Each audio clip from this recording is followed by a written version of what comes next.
आणि यानंतर आत्ताची एक ब्रेकिंग बातमी पाहूयात। रुपाली चाकणकर यांना समन्स बजावल्याची सूत्रांची माहिती आहे।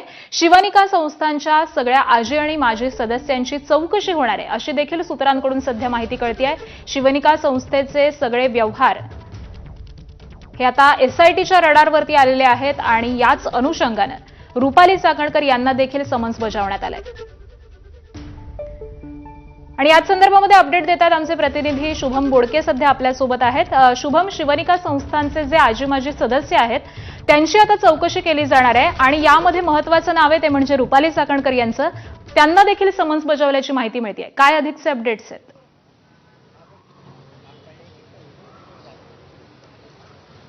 नक्कीच आकांक्षा, आपण बघतोय खरं तर या खरात प्रकरणामध्ये काही आर्थिक संबंध अनेकांचे होते अशी माहिती समोर आलेली होती। आणि त्यानंतर जे शिवनिका संस्थान आहे, जे खरातचं ज्या शनीश्वर मंदिराचं जे शिवनिका संस्थान आहे त्या संस्थांवर असलेले जे आजी माजी सदस्य आहेत त्यांची खरं तर आता चौकशी होणार आहे। एसआयटीच्या रडारवर हे सगळे विश्वस्त त्या ठिकाणी आहे आणि यामध्ये सर्वात महत्त्वाचं नाव म्हणजे रुपाली चाकणकर। या रुपाली चाकणकर यांना देखील त्या ठिकाणी समन्स बजावण्यात आल्याची खरं तर आपल्याला सूत्रांनी माहिती दिलेली आहे। त्यांची देखील एसआयटीकडनं चौकशी होणार आहे।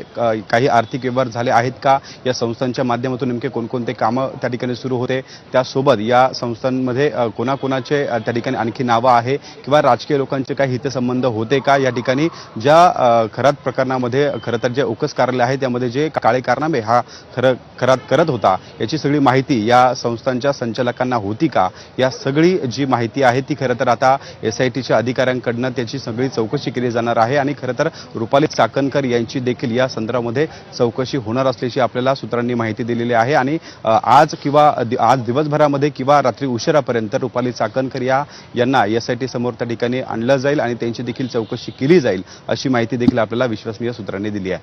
आकांक्षा, अगदी जसं तुम्ही म्हणताय शुभम की एसआयटीच्या रडारवरती आता शिवनिका संस्थान देखील आहे। खरं तर गेल्या 10 दिवसांपासून सातत्याने चौकशी केली जाते, तपास सुरू आहे। तर शिवनिका संस्थान आणि त्याचे जे व्यवहार होते या संदर्भामध्ये काही पोलिसांना हाती लागलंय, काही अपडेट्स मिळतात याबद्दल?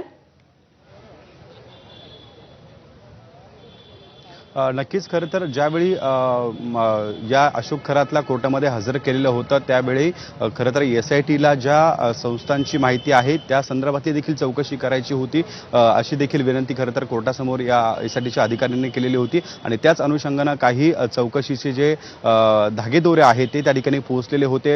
एसआयटीचे अधिकारी जे आहे ते शिवनिका संस्थांपर्यंत पोहोचलेले होते। या शिवनिका संस्थांचं कामकाज नेमकं कसं सुरू होतं, कोणाच्या मार्फत सुरू होतं, आर्थिक संबंध कोणाचे होते, ही सगळी माहिती खरं तर एसआयटी घेत होते। आणि त्यामुळेच कुठेतरी काही महत्त्वाचे धागेदोरे जे आहेत ते या एसआयटीच्या अधिकाऱ्यांच्या हाती लागल्याची माहिती मिळत आहे। आणि त्यामुळे कुठेतरी आता जे आजी माजी विश्वस्त आहे जे शिवनिका संस्थांवर होते त्यांना समन्स बजावण्यात आल्याची माहिती मिळते। आणि त्याच अनुषंगानं आता या सगळे आजी माजी विश्वस्तांची चौकशी केली जाणार आहे। यात महत्त्वाचं म्हणजे ज्या रुपाली चाकणकर आहे त्यांची देखील चौकशी केली जाईल। जे आर्थिक संबंध होते त्या संदर्भात जे महत्त्वाचे पुरावे होते ते देखील या ठिकाणी सादर केले जाणार आहे। आणि त्याच अनुषंगाने जो खरं तर जो तपास आहे तो या ठिकाणी होणार असल्याची माहिती मिळते। आपण समोर बघतोय काही वेळात आता आज कोर्टामध्ये या अशोक खरातला आणलं जाणार आहे। एसआयटीचे जे अधिकारी आहे, जे प्रमुख अधिकारी आहे या सगळ्या संदर्भात मध्ये ज्यांच्याकडे तपास आहे ते एसआयटीचे अधिकारी आता कोर्टाच्या आवारामध्ये आपल्याला पोहोचल्याचं पाहायला मिळतंय। एकूण जर बघितलं त्यांच्या हातामध्ये काही महत्त्वाच्या फाईल्स आहेत। तुम्हाला थांबवते कारण आपल्यासोबत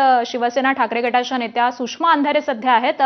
सुषमाताई नमस्कार, एबीपी माझामध्ये आपलं स्वागत आहे। आत्ताची एक मोठी अपडेट समोर येते, रुपाली चाकणकर यांना देखील समन्स बजावलं जाण्याची शक्यता आहे, आपली पहिली प्रतिक्रिया? रुपाली चाकणकर यांना समन्स बजावणं हे अत्यंत सहज स्वाभाविक आहे। परंतु आता चाकणकरांना नुसतं समन्स नाही तर त्यांच्यावर गुन्हा दाखल होऊन सहआरोपी व्हाव्यात इथं माझी आधीची मागणी आहेच। पण यासोबतच नामकर्ण एकनाथ आवारे, मी पुन्हा एकदा नाव रिपीट करते, नामकर्ण एकनाथ आवारे जो स्टाईस असोसिएशनचा सिन्नर इमारतीतला माणूस आहे, जो जगदंब पतसंस्थेशी संबंधित आहे। या जगदंब पतसंस्थेमध्ये चाकणकर सहित, केसरकर सहित अनेक बडे नेते अधिकारी यांचे पैसे ब्लॅकने व्हाईट करण्याचं काम हा आवारे करायचा असं इथल्या अनेक लोकांचं आणि स्थानिकांचं म्हणणं आहे। त्यामुळे त्या आवारेची सुद्धा चौकशी झाली पाहिजे। चाकणकरांची तर चौकशी होणं फारच गरजेचं आहे। बर, धन्यवाद सुषमाताई या सगळ्या प्रतिक्रियेबद्दल। आणि यानंतर रुपाली ठोंबरे पाटील सध्या आपल्यासोबत जोडल्या गेलेल्या आहेत.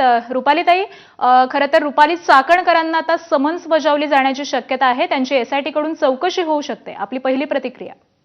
मी या प्रकरणात पहिल्यापासून कायदेशीर प्रक्रिया सांगितलेली आहे.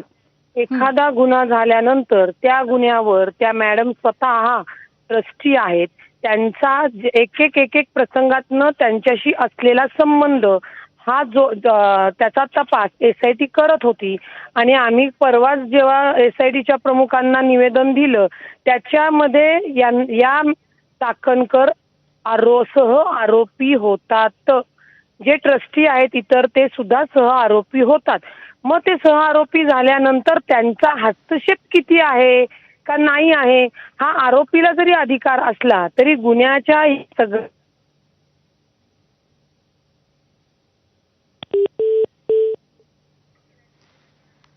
तर रुपालीताईंशी काही कारणानं आपला संपर्क तुटलेला आहे. धन्यवाद रुपालीताई, आमच्याशी बातचीत केली, ती प्रतिक्रिया दिलीत त्याबद्दल. तर आत्ताची एक मोठी अपडेट आपण पाहतोय. रुपाली चाकणकरांना समन्स बजावलं जाण्याची शक्यता आहे. आपण शुभम बोडके यांच्याशी देखील चर्चा करत होतो. आमचे प्रतिनिधी हे कोर्टाबाहेरून सध्या आपल्याला तिथले देखील अपडेट्स देतात. शुभम, खरं तर रुपाली चाकणकर यांना तुम्ही म्हणाल्याप्रमाणे समन्स बजावली जाण्याची शक्यता आहे. आजच त्यांची चौकशी केली जाऊ शकते. त्यामुळे रुपाली चाकणकर यांचा पाय अधिक खोलात जातोय, अडचणी वाढतायत असं म्हणायचं का?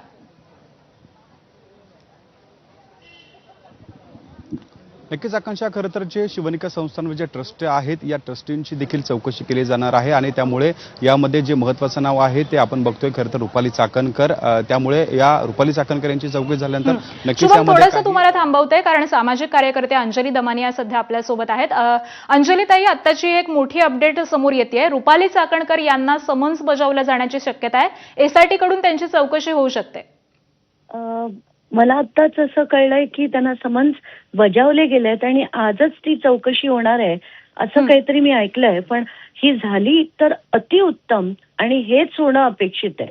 खरं तर या रुपाली चाकणकरांना त्यांची सगळीच्या सगळी चौकशी केली गेली पाहिजे.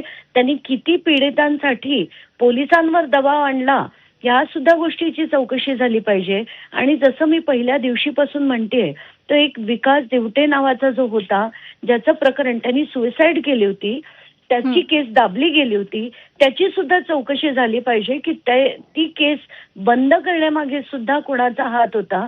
तर या सगळ्या गोष्टींची चौकशी होईल अशी आपण अपेक्षा करूया. आणि कुठेतरी कायद्याच्या पुढे कोणीच नाही हे जे आपण डायलॉग गेले किती वर्ष ऐकतोय ते खरंच आहे असं आपल्याला तरी जाणवलं पाहिजे जनतेला. आणि त्यासाठी आता यांची चौकशी होऊन खरंच कारवाई झाली तरच मी मानेन की कायद्यापुढे कोणी नाही. बरं, धन्यवाद अंजलीताई या सगळ्या प्रतिक्रियेबद्दल. रुपाली चाकणकर यांना समन्स बजावल्याची सूत्रांची माहिती सध्या समोर येते. शिवनिका संस्थांच्या सगळ्याच आजी आणि माजी सदस्यांची चौकशी होणार आहे. एसआयटी मार्फत ही चौकशी केली जाणार आहे आणि यामध्ये रुपाली चाकणकर यांची देखील चौकशी होऊ शकते.